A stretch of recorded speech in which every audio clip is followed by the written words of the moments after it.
Reversible reactions.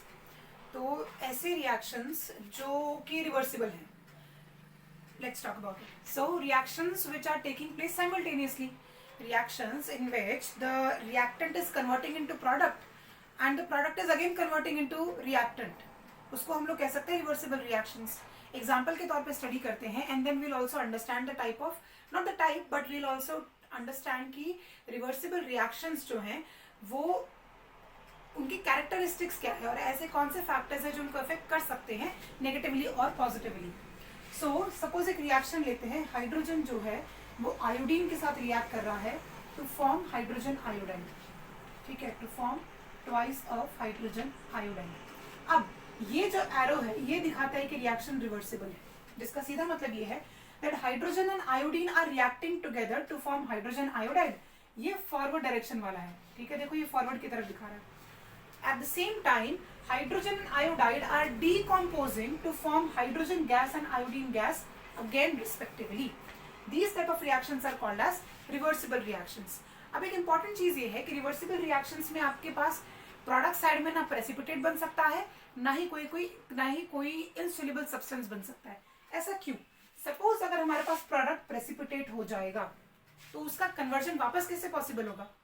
हम precipitate से वापस कैसे कन्वर्ट कर पाएंगे? हमें कुछ ना कुछ एक्सटर्नल डालना पड़ेगा ना। लेकिन ये चीज कह रही है, रिवर्सिबल रिएक्शंस कहता है that external factors are not to be added, because ये रिएक्शन जो है ये क्लोज्ड सिस्टम्स में परफॉर्म होते हैं। ये देख लो, इन क्लोज्ड सिस्टम, ये ओपन सिस्टम्स में नहीं हो रहे हैं।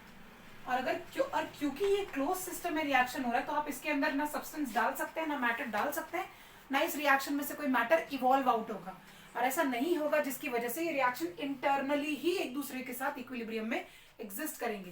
एट द पर्टिकुलर पॉइंट जहां पर रिएक्शन रिवर्सिबल कंडीशन में चल रही है, that point is called as equilibrium point. तो यहाँ पर प्रेसिपिटेट नहीं बन सकता या फिर कोई भी इनसोल्यूबल सब्सटेंस जो है वो नहीं बन सकता, क्योंकि उन लोगों को वापस रिएक्टेंट में कन्वर्ट करने के लिए you have to add something and that something is not allowed. Also अगर बात की जाए तो रिएक्शंस जो हैं ये डबल एरो से दिखाए जाते हैं, ये तो बता दिया मैंने।